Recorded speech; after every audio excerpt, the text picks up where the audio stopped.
கிறிஸ்துக்குள் பிரியமானவர்களே, ஆண்டவர் உலக ரட்சகரும் மீட்பருமாகிய இயேசு கிறிஸ்துவின் நீடிய இணையற்ற நாமத்தில் அன்பின் வாழ்த்துக்களை தெரிவித்துக் கொள்கிறேன். கர்த்தர் ரொம்ப நல்லவராக இருக்கார். நேற்றும் இன்றும் மாறாதவர், வானத்தை பூமியை உண்டாக்கின கர்த்தரிடத்திலிருந்து உனக்கும் எனக்கும் ஒத்தாசை வந்து கொண்டிருக்கிறது. ஆமென். ஹல்லேலூயா. தொடர்ந்து கர்த்தருடைய வார்த்தையை கேளுங்க. அவருடைய வார்த்தையில வல்லமை உண்டு. ஹல்லேலூயா. உலகத்திலே பார்க்கும்போது அநேகவித ஐஸ்வர்யத்தையும் அநேகவித காரியத்தை நாம் காத்து வழிநடத்தி கொண்டு வருகிறோம். ஆனாலும் வேதம் சொல்கிறது, சங்கீதம் 27:14 பார்க்கும்போது, சங்கீதம் 27 ஃபுல்லாக வாசிக்கும் போது, யார் கைவிட்டாலும் கர்த்தர் உன்னையும் கைவிடாத தேவனாய் காணப்படுகிறார். ஹல்லேலூயா. சங்கீதம் 20:14 வாசிக்கும் போதும் கர்த்தருக்கு காத்திரு. ஹல்லேலூயா.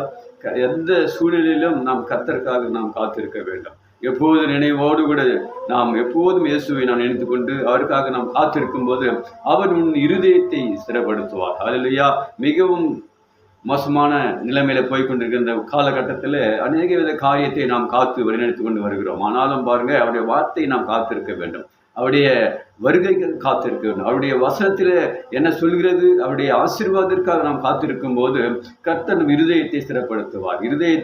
அநேகர் இருதயத்தில் குழம்பி போயிட்டு அநேக காரியத்தை நாம் மிகவும் கலங்கி கொண்டிருக்கிற வேளையில அவர் இருதயத்தை ஸ்திரப்படுத்தி அவர் திடமானதா இருந்து கர்த்தருக்கே காத்திரு. ஹல்லேலூயா. சில காரியத்துல நாம் திடமானதா இருக்க வேண்டும்.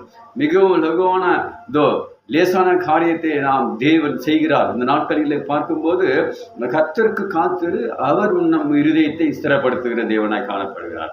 ஹல்லேலூயா. தொடர்ந்து கர்த்தருடைய வார்த்தையை கேளுங்க, அவரோடு கூட இருங்க. அவர் விசுவாசிக்கிற பிள்ளைகளுக்கு இடரல் வரவே வராது. God bless you. கர்த்தர் உங்களை ஆசீர்வதிப்பாராக. ஆமென், ஆமென்.